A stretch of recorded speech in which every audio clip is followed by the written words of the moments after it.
Buenos días a todos, espero que me escuchen bien. Estoy familiarizado más con Classroom que con Zoom. Es lo mismo, pero no es igual.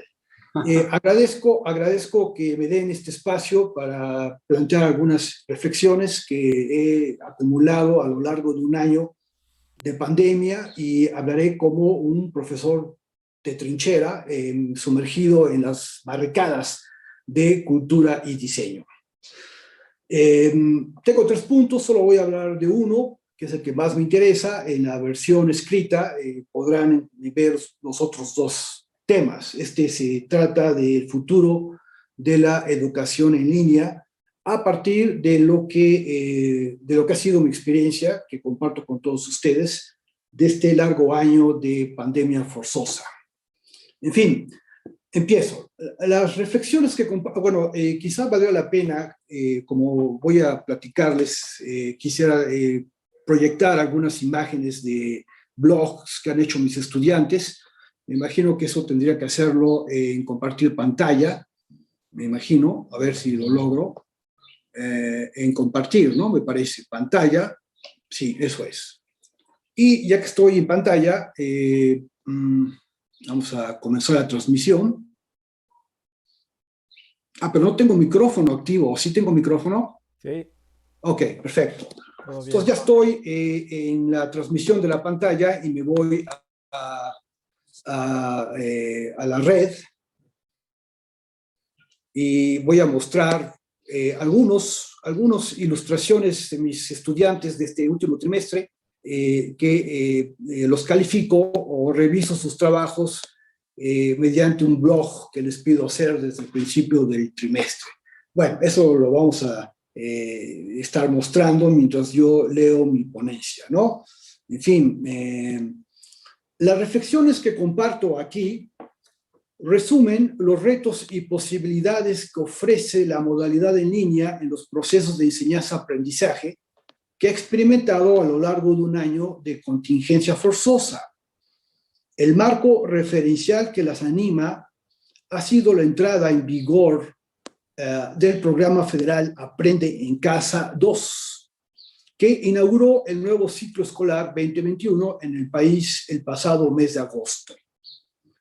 En esta segunda edición, el programa abarcó las escuelas de educación primaria y secundaria que atienden a 21 millones de estudiantes y agregó nuevos niveles educativos como el bachillerato y el telebachillerato, a los que transmitió clases pregrabadas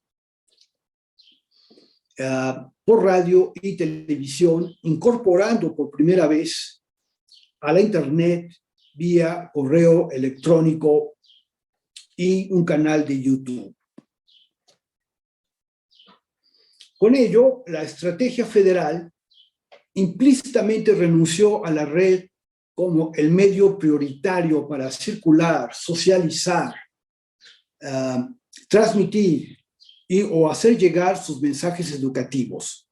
Esta situación se repite en la nueva edición de Aprender en Casa 3, que arrancó esta misma semana, el lunes pasado, y que dice mucho acerca del carácter netamente coyuntural con la que se diseñó y se ha implementado hasta la fecha.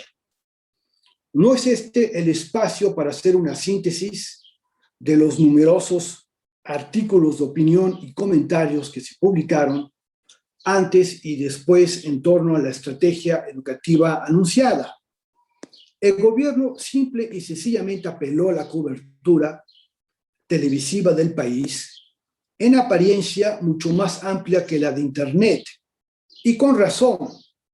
Conforme el último censo del año 20, en México solo el 52% de las viviendas están conectadas a Internet y solo el 37% tiene una computadora o una laptop o una tableta.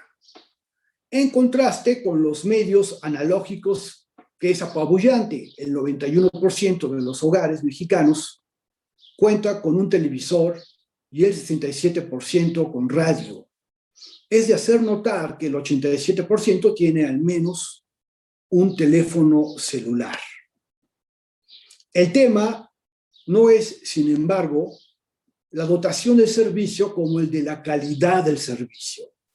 La transmisión del mensaje educativo mediante radio y TV resulta limitada, por no decir obsoleta,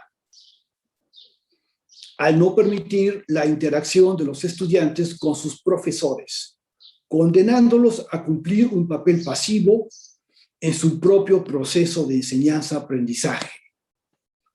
Y no solo eso, obliga al equipo de la SEP a desarrollar contenidos o a contratarlos para esos medios desvinculados de los maestros directos que quedaron marginados del proceso de enseñanza-aprendizaje de sus propios estudiantes. Aprende en Casa 2 fue anunciada solo 2 semanas antes de que en la UAM, nuestra universidad, iniciáramos un segundo trimestre de forma totalmente virtual, que fue el trimestre Primavera 20, lo cual no sorprendió a nadie porque nuestra universidad tiene ya una larga experiencia acumulada en la implementación de estrategias remotas de enseñanza-aprendizaje. Contamos con, como ustedes saben, contamos con programas académicos a distancia, cursos y talleres implementados en el uso de herramientas digitales, instalaciones de salones electrónicos, acceso a teleconferencias, streaming, posgrados en nuevas tecnologías, plataformas digitales propias, proyectos sobre universidad sin paredes, etc. De hecho, ya desde 1988, la Unidad Azcapotzalco vivía una auténtica transición en las formas tradicionales de ejercer la investigación, la docencia y la difusión de conocimientos, mediante la irrupción, uso y experimentación de sistemas y programas de cómputo.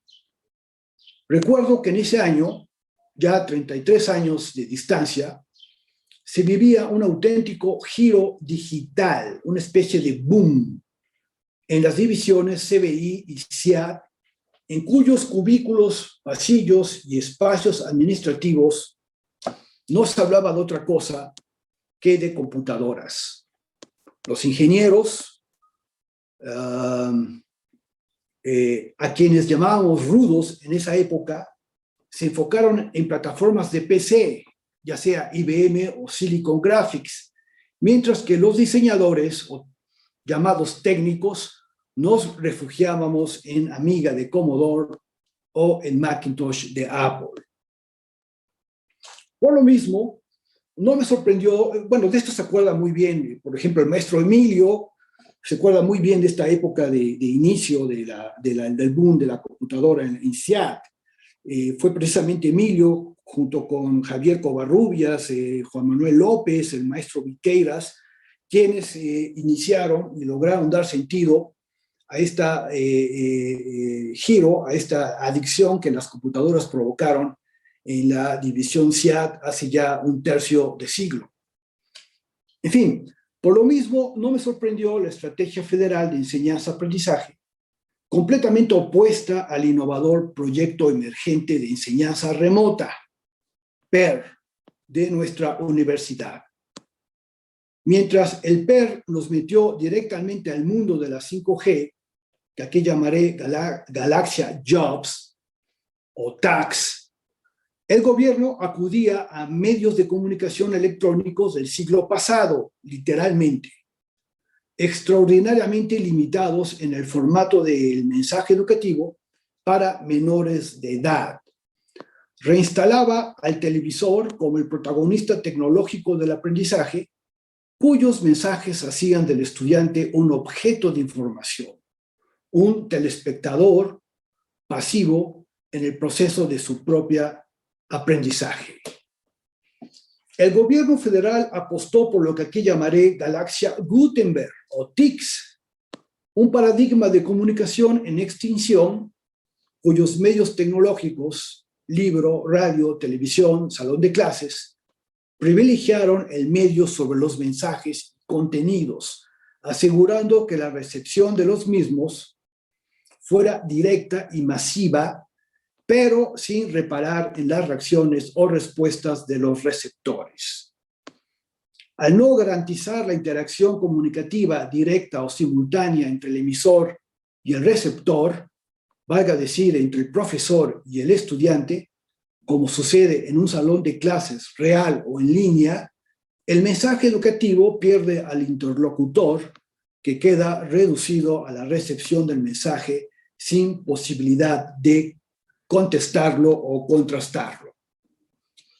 El término Galaxia Gutenberg lo he tomado prestado del célebre sociólogo canadiense Marshall McLuhan, quizá uno de los primeros pensadores del siglo pasado en someter al análisis crítico los impactos de la tecnología en el mundo moderno. Tomo este concepto en un sentido figurado o metafórico, si cabe, pues McLuhan supuso que la aparición de la escritura en el proceso evolutivo del hombre, hace ya más de 4.000 años, había implicado un giro en el mundo del conocimiento y de la comunicación humana. Al pasar de la esfera de lo oral a la esfera de lo visual, privilegiando y o desarrollando ciertas habilidades facultativas en detrimento de otras, como la primacía de la imagen sobre la palabra hablada, voz, vehículo de la memoria oral y soporte del diálogo como fórmula natural de transmisión de conocimientos. Según este autor, el perfeccionamiento de este paradigma se alcanzó con el libro impreso, allá por 1450, que se convirtió en el medio más socorrido para la transmisión y difusión de conocimientos durante los últimos 570 años, y al mismo tiempo en su memoria externa más fiable y accesible. Así pues, el contraste me resultaba más que evidente. Mientras el gobierno apelaba a los canales tradicionales para hacer llegar el mensaje educativo a los niños y adolescentes del país, el PER Guamero abría aulas virtuales en cada computadora, tableta o teléfono de sus estudiantes y profesores para crear, converger o convenir en un espacio colaborativo para la enseñanza y el aprendizaje. La evidencia de una suerte de fractura tecnológica entre el sector de la educación pública a nivel básico y medio básico y a nivel superior no me genera expectativas optimistas a corto, mediano y largo plazo en nuestro país, especialmente en materia educativa. ¿Por qué? Lo resumiré con una pregunta. ¿Cómo queremos que nuestros estudiantes universitarios desarrollen nuevas habilidades tecnológicas que faciliten sus propios procesos de enseñanza-aprendizaje si nuestros estudiantes de primaria y secundaria son habilitados en el uso de tecnologías que propician actitudes pasivas en la recepción de conocimientos? El modelo Rayo TV repite el modelo del libro, es decir, son medios analógicos lineales, emisor-receptor, autor-lector, que operan con la expectativa de que los receptores, o sea, los lectores, generen acciones cognitivas en y con la recepción de los mensajes. Precisamente fue McLuhan quien diseccionó la manera en la que el libro impreso impuso un orden de exposición en las formas de tratar los temas, una suerte de narrativa lineal que se desarrolla de izquierda a derecha y de arriba hacia abajo, por lo menos en la tradición europea, dividida en capítulos o entradas ordenadas o expuestas de forma sucesiva y probablemente con una introducción o prólogo al inicio y conclusiones y fuentes al final. En ninguno de los tres medios cabe la posibilidad de que el espectador lector tome un sendero diferente respecto al orden con el que los temas son expuestos. Es decir, que decide empezar por el final, continuar con el principio y terminar en las entradas intermedias. Tampoco aseguran que los conceptos vertidos en los temas o mensajes hayan sido captados, interpretados o asumidos por sus respectivos auditorios de la manera esperada. En el salón tradicional, el responsable de hacer las conexiones entre los medios, los mensajes y los espectadores es el profesor. Es quien pregunta y hace preguntarse a los estudiantes si los conceptos tratados han quedado suficientemente discutidos o analizados en clase. De esa manera, los medios quedan reducidos a herramientas de acceso al conocimiento, libro, radio y TV, como ya he dicho. Confiar en ellos como proveedores de conocimiento sin la intervención del profesor es suponer efectivamente que el medio es el mensaje, tal y como ironizó McLuhan, aunque esté regulado por medios analógicos. Por otro lado, el PER nos hace pensar en las escuelas del futuro, o sea, del ya, del hoy y del mañana, propias de la galaxia Jobs en la que la pandemia del COVID-19 nos ha instalado, donde todo converge en una red digital de acceso múltiple y desde la cual el usuario, estudiante, profesor puede desarrollar un tema de investigación o de conocimiento sin necesidad de desplazarse de su lugar de acceso. Desde mi punto de vista, este es el gran reto que tienen las universidades públicas que han implementado estrategias de enseñanza-aprendizaje en línea. En este nuevo modelo, cargo otra página, en este nuevo modelo, a ver, espérense. Jorge, No, 5 minutos. Sí. Sí. Desde mi punto de vista, este es el gran reto que tienen las universidades públicas que han implementado estrategias de enseñanza, aprendizaje en línea. En este nuevo modelo que estamos viendo nacer, es decir, el paradigma de enseñanza-aprendizaje en tiempos de la 5G, ni los contenidos, ni los métodos de enseñanza, aprendizaje, ni las interfaces empleadas aseguran por sí mismas el éxito de los programas educativos. Para ello se requiere de un cambio de actitud frente al proceso educativo, tanto del profesor como del estudiante. Este cambio de actitud puede sintetizarse en las siguientes frases. 1. Ni el maestro enseña, ni el alumno es enseñado. 2. Ni el maestro lo sabe todo, ni el alumno no sabe nada. ¿Qué significa esto? Pues más que enseñar, el maestro motiva,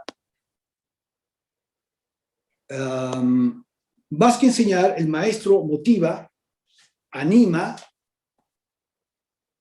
promueve la búsqueda y creación de nuevos conocimientos. Y el estudiante, más que ser enseñado, aprende a buscar información que le permite generar o desarrollar nuevas habilidades y nuevos conocimientos. De la misma manera, el maestro asume que no lo sabe todo, que no es una enciclopedia y que los conocimientos tienen fechas de caducidad que hace necesario rebuscarlos, reinterpretarlos, reinventarlos conforme a los objetivos de las materias que imparte. Y los alumnos no parten nunca de cero ni son tablas rasas que carecen de experiencia o de emociones, muchas de ellas ligadas o relacionadas con los temas que se revisan en el salón de clases.